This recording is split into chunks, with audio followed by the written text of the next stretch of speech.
Hello and welcome to my first in-depth video covering imbalances. As usual, I'll keep everything very simple, so it is easy to understand for all beginners. Now first you need to understand that imbalances have different names across the trading community. They are known as inefficiencies, fair value gaps, liquidity voids, and imbalances. Imbalances are mostly used in the crypto market, fair value gaps are used for indices, inefficiencies are used in the forex market.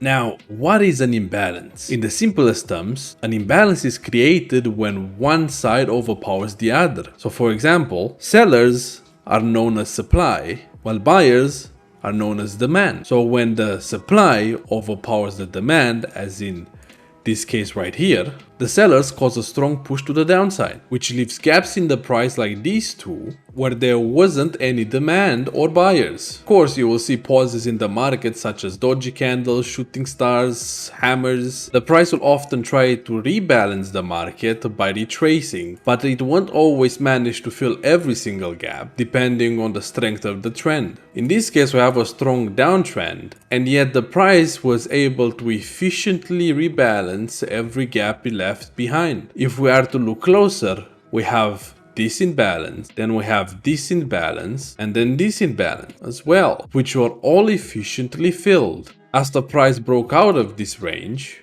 it caused a strong movement downwards. But price retraced and was able to fill the gap partially. You have to keep in mind that price won't always fill gaps immediately. Some gaps or imbalances can take up to days or even months before they're finally filled. Now, how exactly do we find imbalances? The most basic way is by finding a group of same colored candles, like in this case. Then you would look for some of the biggest candles that simply don't have neighbors. You can look at this candle, for example. It has a neighbor here and a neighbor here. But then this candle right here doesn't have a neighbor on the right nor on the left. And the way we find the imbalance is by marking the zone from the left candle's wick to the right candle's wick. From the left candle's wick to the right candle's wick. Which in this case we can see that the market managed to rebalance the price before dropping lower. It is not 100%, you shouldn't expect 100% fills all the time, especially in a strong trend. And it's a good thing to keep in mind, as this gives you a heads up of the strength of the current or upcoming trend. Second method to find an imbalance is by using the profile tool, which we can find usually under the long or short positions tab, all the way at the bottom. With this we can mark out the whole move, and this will show us a histogram. These are my settings. I increased the row size, disabled this and that here and there that I didn't find needed. And then the way we use the profile tool is by marking areas in the histogram where price was very low. Like that, this right here, and that, and this. And by extending it more to the right, we can cover the whole area and take away all the imbalances that are no longer valid. As you can see, the previous two imbalances here are now filled. And what we have left, it's a possible imbalance here and another one right here.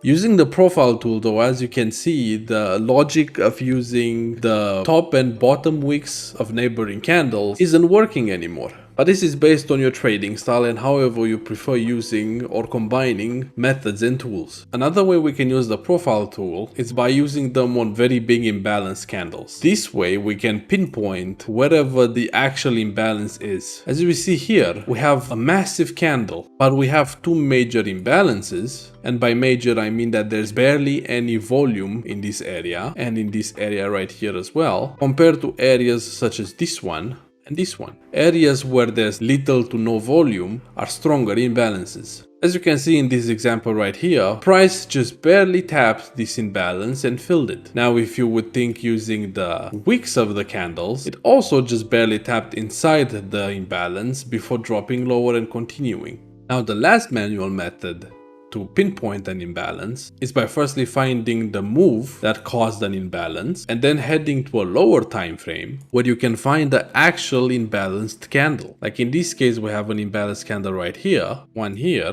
another one here as well. Price again did a strong move and managed to fill two of the imbalances in this area. On the lower time frames, price is constantly creating gaps and refilling them. Here we're on the 4 minutes chart, the price is constantly creating imbalances which are filled within the day or minutes later. Now price action is full of gaps and you need to know which imbalances to use as your point of interest and which to avoid. And that is mostly based on the trend direction, which in this case it's an uptrend, but at the same time we are ranging because we are unable to make higher highs. Now let's see how we can use imbalances and why we have to trade with the trend. In this example, we have a range. As you can see, price is constantly creating imbalances, which are constantly getting filled 100%, meaning that we cannot use them for entries. While it might work in a few cases such as this and also this for short-term trades such as scalps and day trades, it is better to trade following the trend.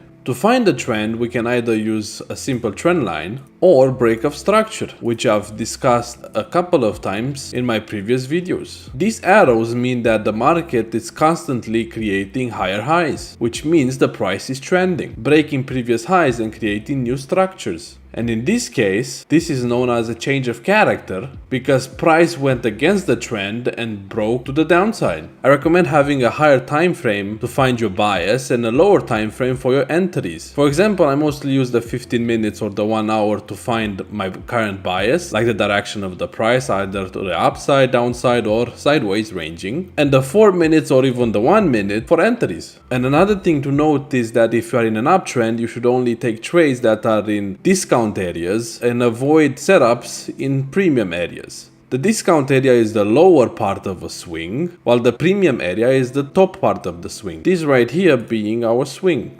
In this case, we have a simple imbalance right here, which was quickly filled within a few minutes. But this could have given us a good entry for a long setup. While in my example I used a lot of rectangle boxes, I prefer to use the Fibonacci tool, which I've edited to give me levels of the imbalance. In this case, price action filled the whole imbalance, but this would have still been a good long setup. One good advice that I have for you if you are an imbalance trader is that to always try to cover your supply or demand zones, as if the trend is not all that strong, price would often go all the way back to a demand or a supply zone before continuing in its original direction after filling up the imbalance. So in this case, we could enter in the imbalance at either level of our Fibonacci, which by the way, this is the middle one is the 50, the golden one is the 61, and the lower one is the 78. We could enter at the 61% of the Fibonacci and attempt to cover the demand zone that caused the initial big push and imbalance. Now we could go on a lower time frame, since as I mentioned I use a lower time frame for my entries, like the 4 minutes.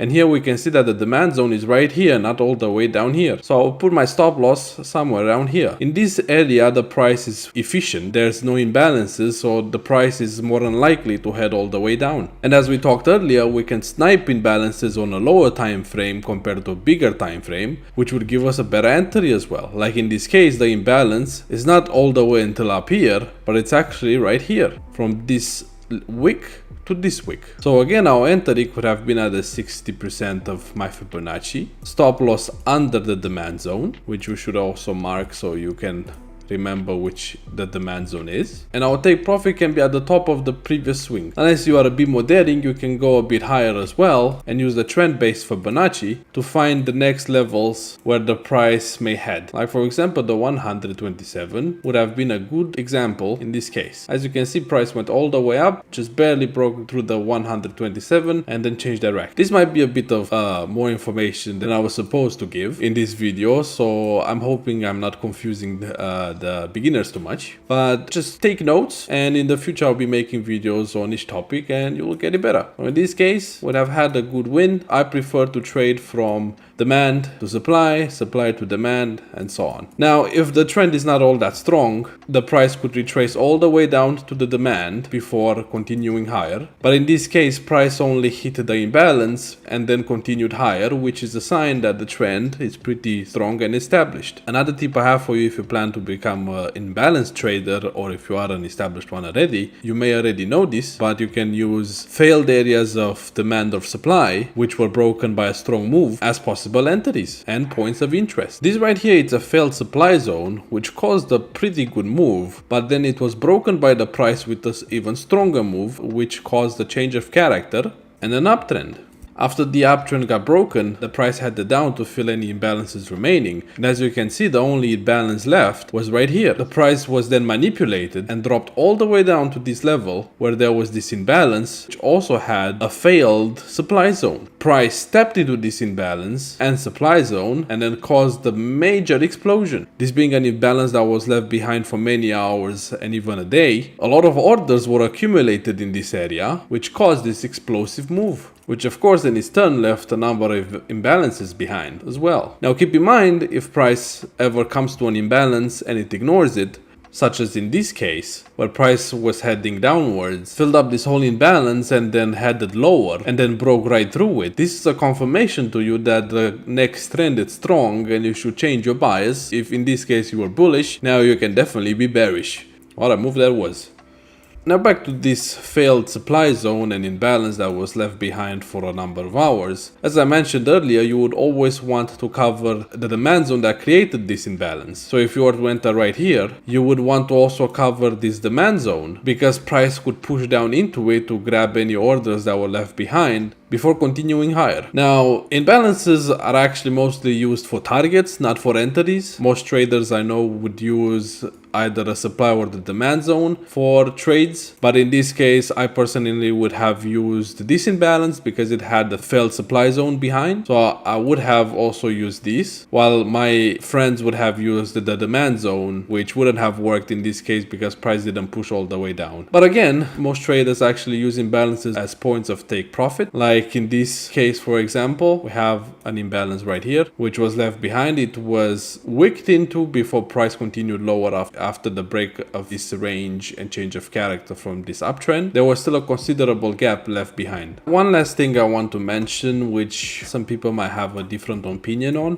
When I started trading, I used a lot of indicators, and for a long time I wasn't really getting anywhere with them. But then I found indicators that have helped me identify my targets easily and improve my skills. Like in this case, I'm sure many of you already noticed this indicator up here, so I'll also give you this indicator. I hope you are not gonna use it blindly and use it for the purpose of learning instead of simply trading with it. You'll find this indicator for free called fractal break imbalance fair value gap. As I mentioned, they have different names from different markets, but they all mean the same thing, made by Gene Clash. If you just write the whole thing like that, it will be the only one that appears. Now this indicator is good because it will show you which imbalances are within a range and which imbalances were caused by a strong move or break of structure. We'll look at our previous example of the trend. As you can see, it's really showing us every imbalance you can find, which you need to learn how to filter imbalances and only go for bigger and stronger imbalances than every single possible imbalance available. These are the settings that I have for the indicator. Nothing fancy, nothing amazing. I just like to keep it clean. What does everything mean? The yellow boxes mean that there wasn't a break of structure, while the red boxes mean that there was a break of structure. As you can see, there's this dotted line right here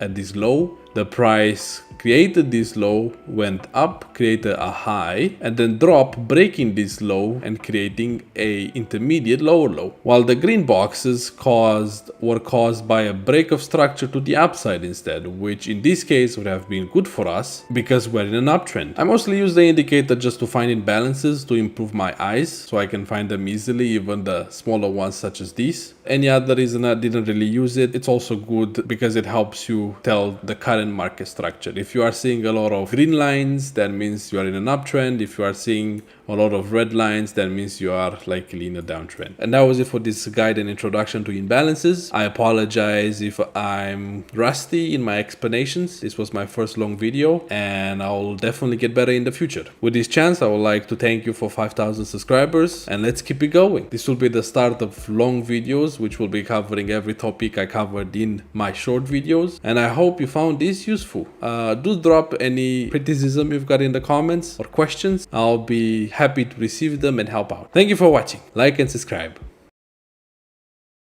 Oh, you're still here. Bonus for those that stick around until the end. Wicks are known as a sign of rejection, but they are also considered imbalanced, such as this one right here. While we see it as a wick on a higher time frame, on a lower time frame, a wick it's an A or V formation, and on the right side of the wick there will always be an imbalance, because those are strong moves where price suddenly jumps and then returns back to the initial start, such as in this case. This is a massive wick that we saw on the 1 hour time frame, while here we can see it as an A formation pattern. Wicks are good points of interest, and as with any imbalance, it doesn't need to get filled all the way. In this case, we've got a pretty good fill of the wick, and as you can use it as a point of interest, you can target about half of it on a higher time frame.